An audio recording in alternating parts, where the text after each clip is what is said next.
Mais non, ce que je voulais dire, c'est qu'il y a vraiment quand même une... Bon, je te renverrai, tu me marques quelque chose. Eh bien, fais le maintenant. Bien sûr.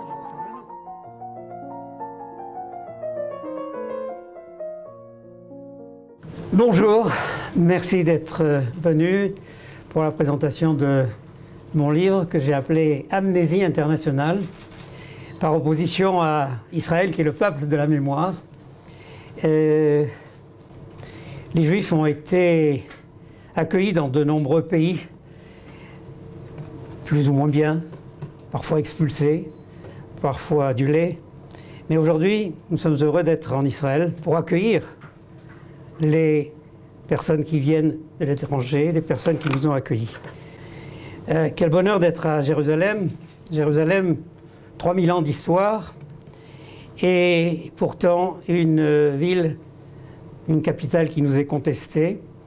Mais l'histoire est en cours, l'histoire n'est pas terminée, et nous savons, nous, en tant que Juifs, que l'histoire se termine bien.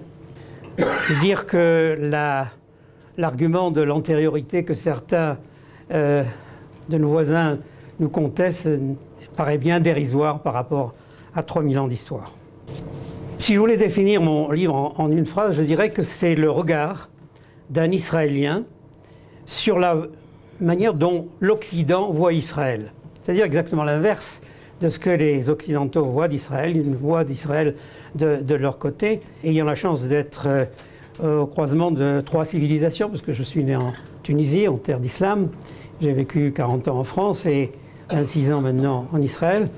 Je crois qu'il est important d'Israël de donner l'image réelle, malgré les difficultés de communication, malgré les oppositions doctrinaires.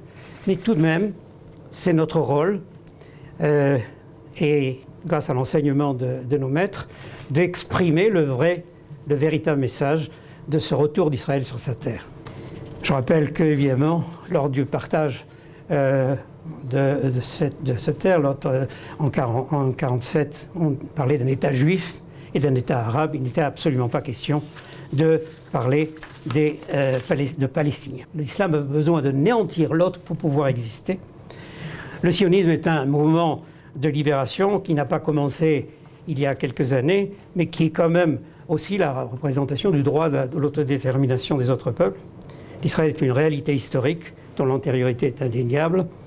Et dans le livre, et là, peut-être que je déclencherai certaines foudres, mais je pense que je dis que le peuple palestinien est le mensonge du siècle. Un chapitre que j'ai appelé « L'islam, c'est inconnu », car eh bien, je raconte la naissance de l'islam, son développement, ses conquêtes. Je rappelle une notion qui me paraît essentielle, qui est souvent méconnue, c'est la période pré-islamique. Pour l'islam, le monde commence en 622, l'Hégire. Et la période pré-islamique s'appelle Al-Jahiliya. C'est-à-dire, la traduction exacte, c'est l'âge de l'ignorance. Selon la doctrine de l'islam, le monde, avant l'arrivée de Mohammed et du Coran, n'était qu'un sous-monde plongé dans l'obscurité, la terreur et le barbarisme. Et lorsque Mohammed a commencé ses prédications à la Mecque, son message n'avait pas été accepté, reconnu, et il a été obligé de s'enfuir, la fuite vers Médine, en 622 justement, et il va être accueilli par... il vient là dans une région qui était peuplée notamment de 3 tribus juives. 2 vont être expulsés, la 3e va être massacrée, les hommes décapités, mais la décapitation n'est pas quelque chose de moderne, ça existait déjà à cette époque-là, jetés dans des ravins, les femmes violées, etc. Et ceci est important parce que Mohammed voulait absolument revenir à la Mecque, où se trouve la Kaaba, au fait un monument qui a été créé 1000 ans avant la naissance de l'islam, temps d'Abraham, et il avait proposé aux habitants de la Mecque un traité de paix de 10 ans. Rappelez-vous qu'en l'actualité, on parle souvent des traités à 10 ans, c'est pas du tout anodin, ce n'est pas du tout occasionnel, c'est basé sur cette notion-là. Et au bout de 2 ans, Mohammed, se sentant plus fort, a rompu cette trêve et a conquis la Mecque. Une deuxième notion aussi importante que on ne connaît pas très bien, c'est la notion de taqiyya. La taqiyya, c'est la possibilité que donne le Coran et les hadiths de mentir effrontément lorsqu'il s'agit de défendre l'islam. Et la première des choses qu'avait fait Mohammed en arrivant à Médine, c'était de construire une mosquée pour sanctifier le lieu conquis. Et l'actualité nous montre que c'est encore, lorsqu'on construit 1 ou 2 mosquées sur le mont du Temple, on considère que c'est devenu une propriété de l'islam sans tenir compte de l'antériorité, puisque l'histoire commence en 622. Je termine par la notion de retour. La notion de retour d'Israël sur sa terre, ce n'est pas un phénomène comme ça opportun ou occasionnel. L'exil, par définition, l'essence de l'exil, c'est le retour. Et ce retour que tous les signes prophétiques nous montrent bien que cette heure est arrivée. Mais encore un certain nombre de juifs de l'exil n'ont pas retrouvé toute la mémoire. Et alors que justement la création de l'État d'Israël aurait dû être le retour tant attendu, eh bien il y a encore ce qu'on appelle les patients et les impatients de la Géoula. Et je voudrais conclure, pour être exposé par une phrase d'André Neher.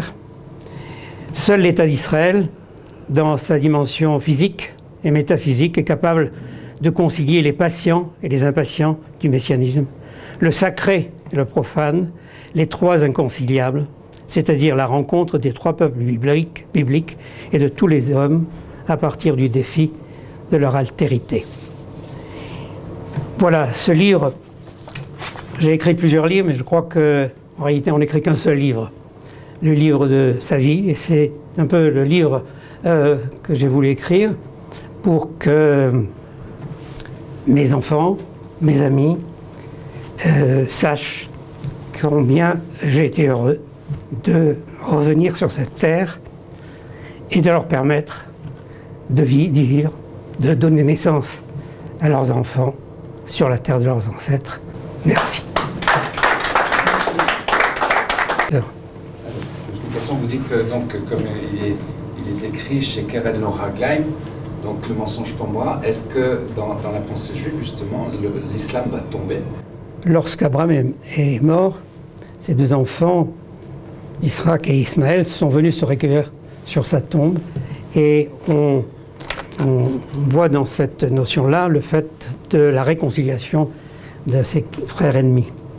Mais j'ajouterais que dans le Coran, et vous verrez aussi ces citations, il y a plusieurs sourates qui disent explicitement que la terre d'Israël appartient aux Hébreux. Alors comment se sortent-ils de cette problématique? Tout simplement en disant que nous ne serons pas les descendants des Hébreux. Et là, le Coran lui-même accepte justement que le peuple hébreu retourne sur sa terre. Eh bien, nous devons redevenir le peuple hébreu.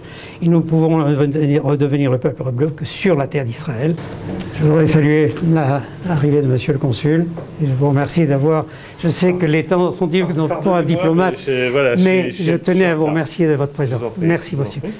Monsieur l'ambassadeur Daniel Gall. Oui, il y a quelques années, quand le livre de Dinkton a été publié sur les guerres des civilisations, c'était un peu impolitique, correct de se servir. Est-ce qu'aujourd'hui, vous pensez que le vrai conflit, c'est un conflit aussi religieux et avant tout que religieux? Je crois que Dinkton a utilisé le mot de guerre de civilisation. C'est une guerre de civilisation, et dans cette civilisation, la notion religieuse existe. On voit bien que toute cette notion de califat, d'ISIS, de Daesh, c'est le retour à l'islam des origines. Et manifestement, ce conflit est un conflit religieux. Le démarrage d'un livre, c'est toujours une fête. Et j'avais lu avec beaucoup d'attention votre précédent bouquin que vous m'aviez là aussi dédicacé. C'est fort intéressant et effectivement, on le voit, l'actualité est là. Hein, donc, on se rend compte qu'il est grand temps que l'Occident se réveille. Il est grand temps qu'on mette un peu des mesures efficaces pour lutter contre ce qui est aujourd'hui un véritable cancer, Daesh, donc, que vous avez évoqué tout à l'heure. Parce que, bon, au sens là, c'est sûr que je ne parlerai pas que du peuple juif qui est effectivement le collimateur, mais toutes les religions autres que l'islam, radicales, encore une fois. Bien sûr. Merci, monsieur. Voilà, je vous ajouterai un petit mot, mais voilà, un exemplaire pour vous. Merci, Jean. Bon, alors là. Merci. Merci beaucoup, c'est vraiment très sympa.